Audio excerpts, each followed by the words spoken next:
Good morning, guys. Thank you for joining me this morning. I usually wake up before anyone else and I start the morning looking around the farm, making sure there's no extra visitors or anything lurking around from the night before. And I am here giving the animals their fruits or vegetables that I love giving them in the morning. Today I have figs and apples.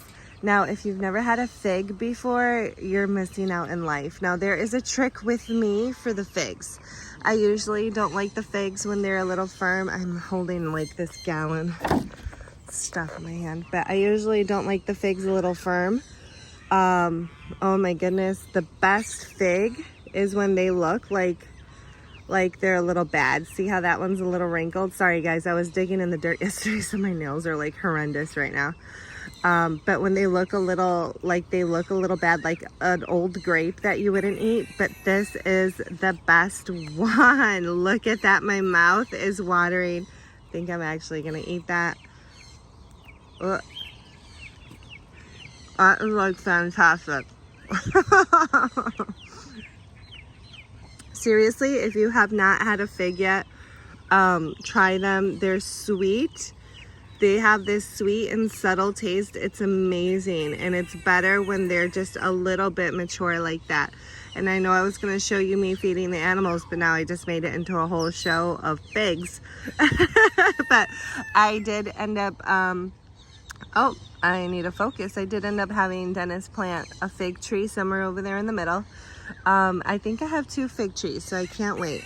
And then I'm gonna give them some apples today. And apple is just a easy go-to for birds. That you'll know they'll chow down on this one. There's like no guessing. The figs, I'm still trying to figure out what animal in the farm likes it or not. I could definitely keep you guys updated on that, but it's not toxic or anything like that. And then I have a few walnuts here for Murph, because Murph hates fruits and vegetables, and he'll only eat the nuts. So I'm spoiling him and enabling him a little. So I have to be mindful. I didn't realize my reels only go up to 3 minutes. So thank you for joining me. I'll send another reel of me feeding the animals. All right, so do you remember the last time that I brought you out here and I showed you my gigantic raised garden bed that Dennis had made for me? Just wanted to show you some of the plants that I planted here. I thought it was pretty cool. So we only really have like 1/3 of the garden bed created. It's just so big that we have to do it section by section. So we're gonna do it in 3 sections. But this is my first section that's finally done. We mixed a little bit of dirt, regular dirt, and cow manure in here. And the first plant that I got here is my sweet berry. I thought this was really cool. It just looked really yummy in the picture. I know it was probably just a really good picture, but that's what I got. And if you sneak in here, sneak a peek, there is a tiny strawberry. I thought that was so cute. So it is already actually fruiting. There's another little tiny strawberry right there. I gotta take off the dead leaves right here so that it's not wasting its energy on those dead parts. So the next plant here is my papaya. Then I have some Better Boy tomatoes, which are growing like at a rapid rate. For whatever reason, they are thriving in here. I feel like they actually grew an inch overnight, which is really cool. So these are my Big Boy tomatoes. They're hybrid tomatoes that are supposed to get like super huge. And then right here, I have my Sweetie Pie blackberry plant that I actually entangled on the trellis here so that it can grow up. But the coolest part, guys, is that it is actually fruiting too. You can see the little baby fruits here. I can't wait. Blackberries are one of my most favorite things, and actually one of my most favorite things growing up. In Illinois, we had a lot of mulberry trees, and I love the mulberries. They're super sweet. We got some zucchini noce and some slicing cucumber, which I have here climbing up the trellis. You can see that I put them over here by the trellis so that they can start climbing. And so, oh, and this is my blackberry. my thornless blackberry. And it's supposed to be good with low water, which is good for me because sometimes I do forget to water. But it's fruiting everywhere. It's so awesome. Anyway, guys, I just wanted to show you, and I will keep you updated on this. Keep it birdie, guys.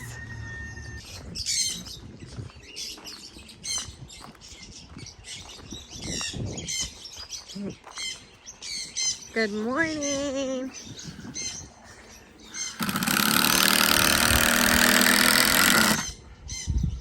And Dennis is finishing the concrete around the Cockatoo enclosure. It is looking absolutely fantastic. I love it. It's amazing what you can do with concrete. I keep on mentioning this concrete guy. Get away! I keep on mentioning this concrete guy that we see on YouTube, Spanish speaking guy. I love, that's one of the few YouTubes I love to watch, and he does really cool things, but this is also really cool. You want to talk about it? Yeah, I just got to screw that little corner there. It might be a little gap here, but guys, just get gray caulking. That's for concrete. And I'll fill in any little gaps that I have. It's just small little crack gaps. There's always gaps. If you ever see anyone on YouTube building enclosures, there's always gaps. A little corner. Sometimes people put styrofoam gap filler. Sometimes there's like a concrete gap filler. But when we push it down, yeah, it's gonna do good. You see? This side's a little bit lower because this is where the front where we're going to step in, and then the other sides are a little bit higher. But no, it's looking absolutely amazing. Pretty soon we're going to visit a good friend of ours to pick up some wiring, and hopefully we can finish this soon. I love it. You're doing a great job. Thank you. Shake it. You can't even move that thing now. Let's see. He said try to shake it. Watch it all come down. No. My Hercules strength is trying to shake it, and it's not moving. Amazing. And I see this piece right here. Can we use this piece for anything in the future? This wire. Oh yeah, that's the wires I use for the middle of the concrete here. Oh yeah, you're right. That's this is what he uses to stabilize the concrete. Yeah. Are you a handsome dog? Are you a handsome dog? Zeus just got his heartworm and his flea and tick disease test done. He is free of those diseases, ready for neutering. Yay! Quack, quack, quack. And in the middle, we're gonna put stone. We could put concrete if we want to in it, but we could put we're gonna put stone because it'll be easier to clean. Can't you burn the concrete too, though? You could, but I don't know how much different would it. I think it would look messier with the concrete because it's just nice and smooth. The birds will poop constantly compared to the stone that you can move it around and burn it faster. And for the viewers who don't know, I say burn because he's going to put stone here, so when the birds do their mess, you're able to just burn it out with a torch instead of letting it sit there forever. That's an old trick I learned from a person that used to raise roosters. They used to have roosters in a circle pen, and they used to have stone, and they take the roosters out and then just go and torch it, and then it just disappears. Everything gets disinfected with the fire, and all the sea and food and poop just disintegrates. It's an old rooster breeder trick. So an old rooster beater. I need more coffee. I always need coffee in these videos. Anyway, thanks for joining us, guys. Keep tuned because I will update you as we finish this enclosure. Look at Zeus. He acts like we can't see him. Now he's pretending to scratch himself. He's standing next to your shake. I know, he's looking at me. Zeus. Keep tuned, stay tuned. We're gonna update you as we finish this. Oh yeah, we decided, I decided that I wanted half of the top open. A lot of aviaries and a lot of breeders usually only leave a small spot open for sunlight to come in.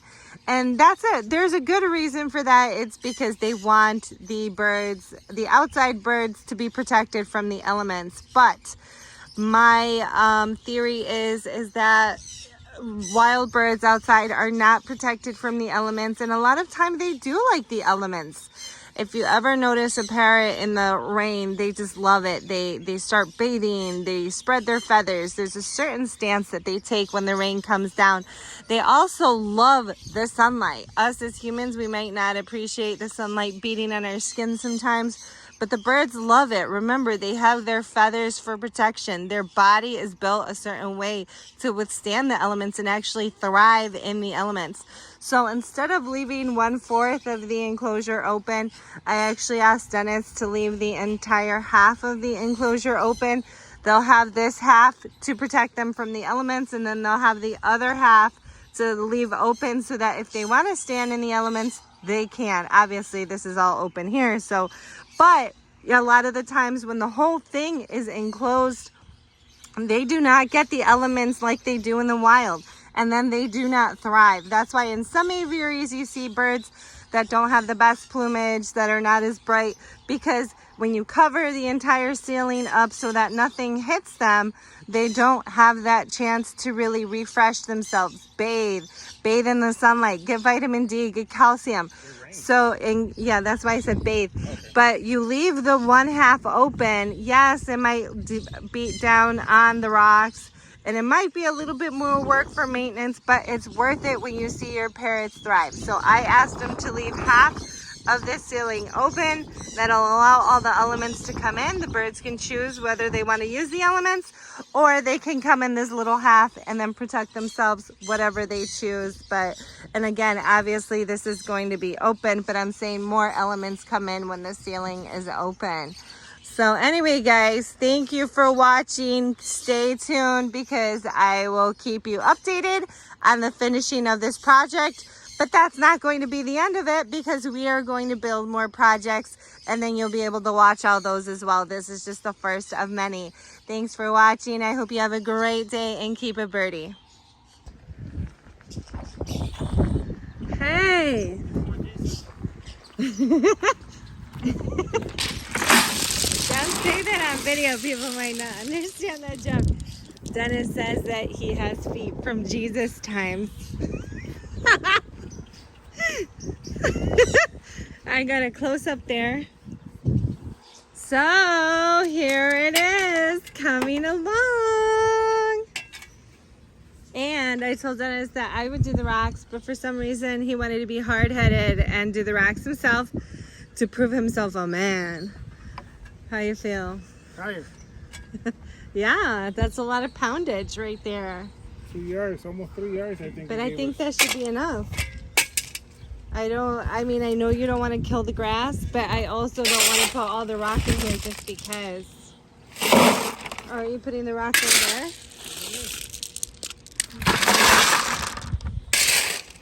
This is the bottom of the cockatoo cage. That looks amazing.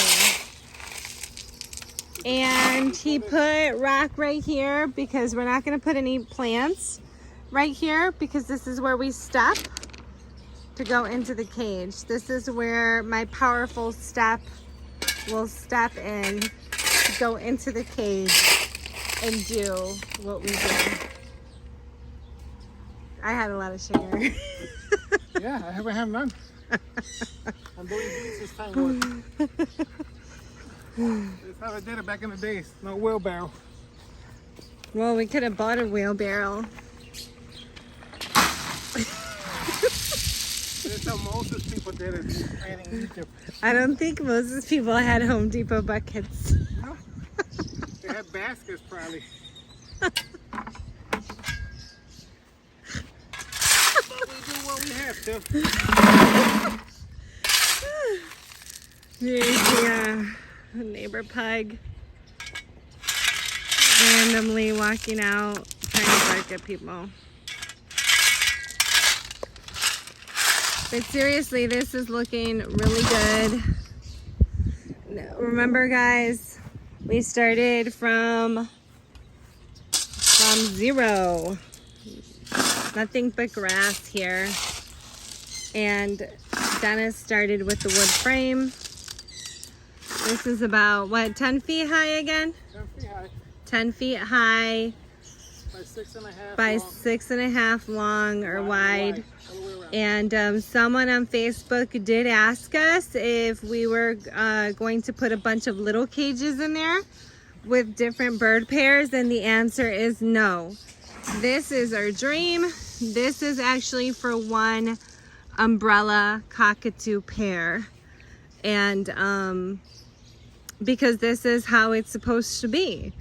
They need the room to fly, even though they're not going to be able to fly, you know, football fields, but this is definitely going to give them the room to stretch their wings. And again, I want only half of the ceiling filled in, the other half open, because the parrots do like to be in the elements, and then they'll be able to choose whether they're going to stay on the enclosed side or out in the rain or in the sun, because that is the way it is in the wild. So I want that more open than usual. We are in the Texas Tropical Trail here. The weather is just does wonders for them. I mean, since we've been here, since we moved from Chicago, the birds have flourished, they've thrived. Their feathers have just really have come out of their shell. I know they don't have a shell, but the feathers really have really shined and thrived to the max, and I'm just really excited about this. I really didn't want the one cage in the front yard. This was supposed to be for Gabriel, actually.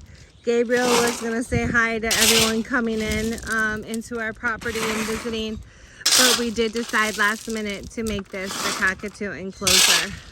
So I really love it. It is really coming along. So you're gonna plant beside that. You can tell them about that. The little pockets. Yeah, we told them already. Oh, okay. On this side, we're going to plant plants, tropical plants, so that they can bloom up around the cage. So the next step will be the wire, which our good friend dropped it off the other day, and we will keep you updated on the wire. Thanks for tuning in. Keep watching, and we will update you on the rest of the Cockatoo enclosure. Keep it birdie, guys. I had to come out and take a picture of the new Cockatoo enclosure coming along. Dennis just put river rock in here, and it looks absolutely amazing. More amazing than I realized. It looks, I love it. We had this piece of wood that fell off the trees over there in the back. And Dennis was the one who planned to put it in there, so I just put it in there now to see how it would look, and I am loving this. The rock, when it gets wet, it's going to turn a bluish gray, right? Yeah, bluish gray color. It just looks amazing. The river walk was a great idea. So when the birds are in there and they use the bathroom and they mess it up, you're able to go in just with a torch and torch it. I'm loving this. Dennis is gonna put the water so we can see how it changes color. It actually turns a variety of colors. So when it rains, that's what it's gonna look like. So pretty. It even smells like river. Who knows, maybe this is fake rock, but in my mind it smells like river.